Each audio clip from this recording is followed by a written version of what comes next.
Continuing to focus on the devastation down in KZN. Sadly, this morning we report at least 59 people have died in the province as the floods continue to wreak havoc. Homes, cars, roads and bridges have been damaged, some of them completely destroyed. Later today, the President, Cyril Ramaphosa, is expected to visit the province.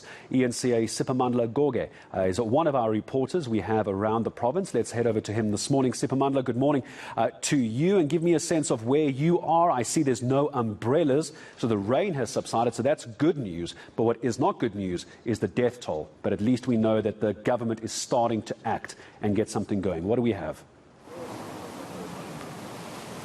Indeed, Gareth, as you can see, I'm checking behind my shoulder here, trying to check who's arriving at the Pinetown Civic Center. That's where we expect President Cyril Ramaphosa to arrive, and he will have a meeting and briefing with the Premier of KwaZulu-Natal, Sihle Zikalala. We find ourselves in Pinetown this morning ahead of President Cyril Ramaphosa's arrival in eThekwini. He will be visiting KwaZulu-Natal to try and assess the damage here in the province following the devastating floods. So we expect, unfortunately, authorities expect that the death toll will increase at some point because there are still people who are missing.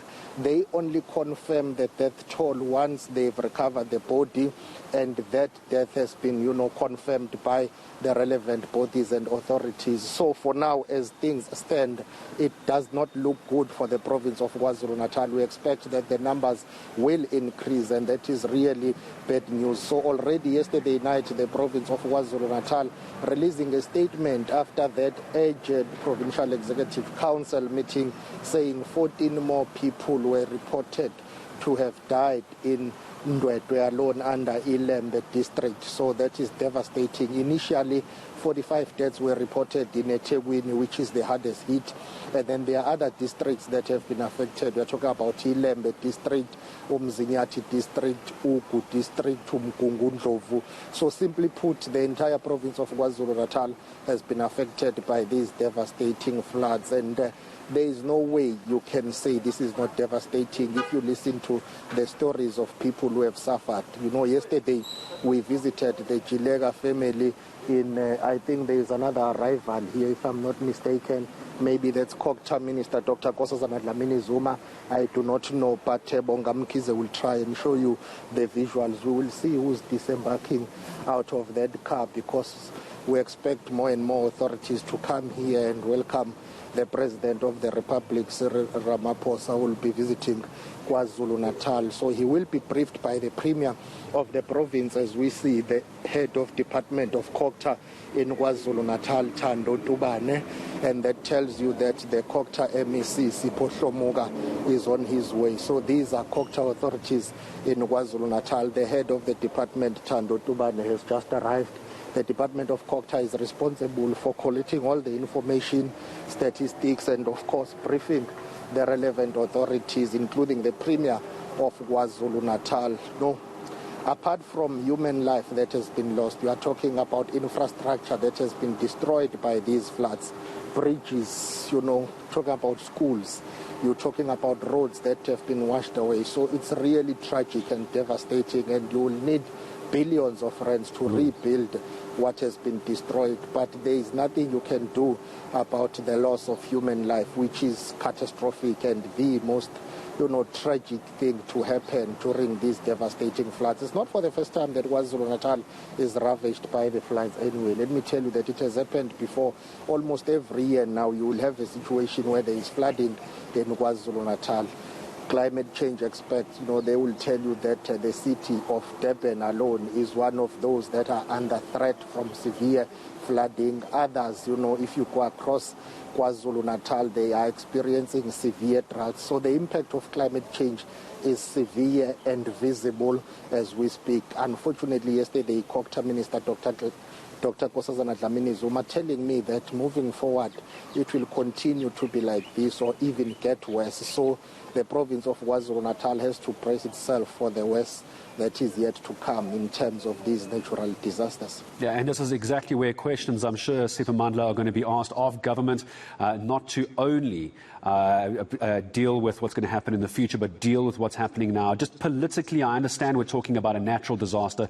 Politically, when we have the president coming there, the KZN premier, we have Goge, what is the expectation then from government to do? There's a lot of money, a lot of resources that are needed. What is government expected to do immediately in the aftermath of these floods? Well, the first step, of course, is to declare the province of KwaZulu-Natal a disaster area. That will allow the province to access at least financial resources from the National Treasury. With the arrival of the president here, that will boost that call to release emergency funds so that the province could be assisted. The immediate task is to get people who have been affected accommodation and shelter. Give them something that can help them in the meantime.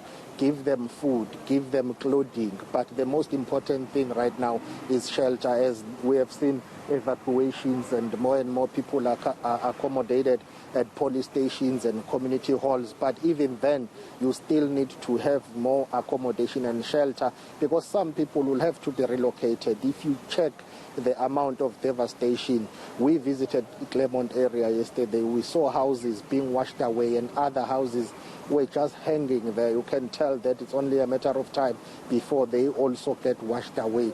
There is no way that people can move back to those structures because they are not safe to move back into. So the immediate task will be to build people houses or give them alternative, just short to medium term shelter for now, and then after that work on the long term, which is to provide them with houses. But for now, I would say it's shelter, it's food, it's clothing.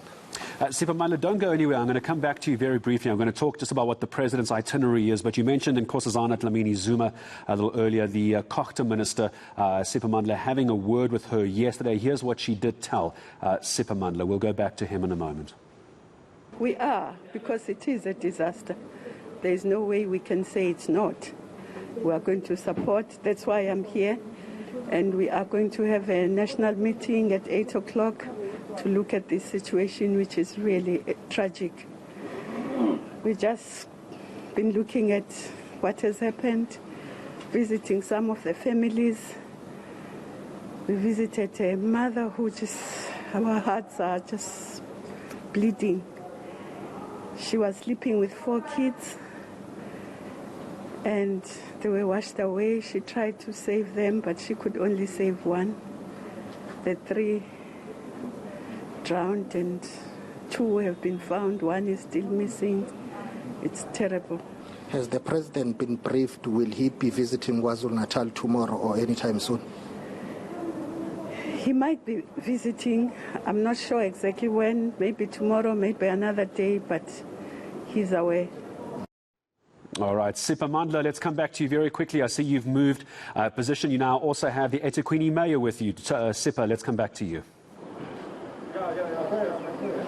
Nkolisi Kaunda is eThekwini mayor who's just arrived here. Mbimbi, thank you very much for your time. The president is arriving. Your city is under siege. Do you have the latest update for us? How is it looking? It's not looking good in terms of fatalities. Yes, numbers are increasing, but as you know, that is only MEC for Goge who can divulge the numbers of fatalities. But we are still consolidating reports that we get from different wards, but they look bad. The situation is terrible. We are also continuing with our plans to fix the infrastructure where possible. Our teams are all out to deal with those infrastructural challenges.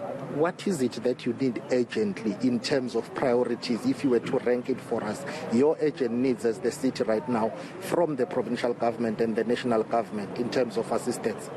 We need to restore services to the people, so our infrastructure on water, electricity substations which have been flooded, our roads which have been severely affected. So we need to fix those because they also affect the economy and the livelihoods of our communities. Yes.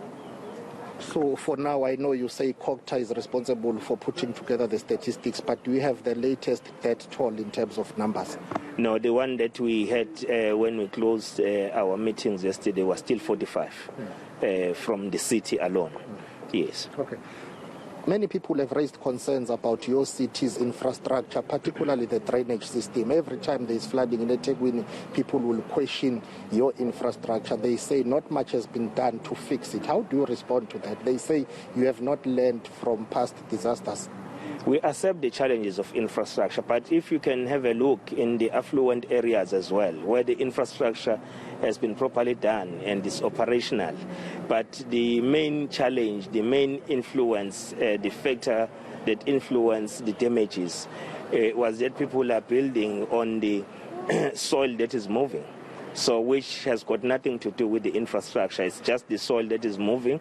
So the way these floods attacked us, they are different than the previous ones, because these ones, they were not even going through, they had no boundaries. They were not even going through our drains, our roads. They were just attacking from all over, from all corners. What happened to the early systems warnings, for the city? Because people say at least you could have been able to foresee this. If you've been following news, we've been issuing alerts even on our social media pages as a city that we anticipate that we may face with this. So therefore that alert was preparing people to say, if you see that you are building closer to the river banks, you are building in a flood area, so therefore you needed to take caution as these rains were forthcoming. Perhaps it's an indication on the ANC-led government, which you are part of, to say the question and the issue of land needs to be prioritized so that people can build in conducive environment and conducive land.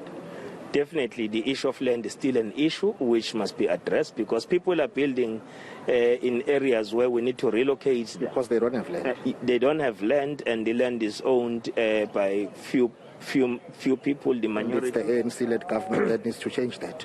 And that's what we need to do. Together with the business, together with the communities, we can deal with that.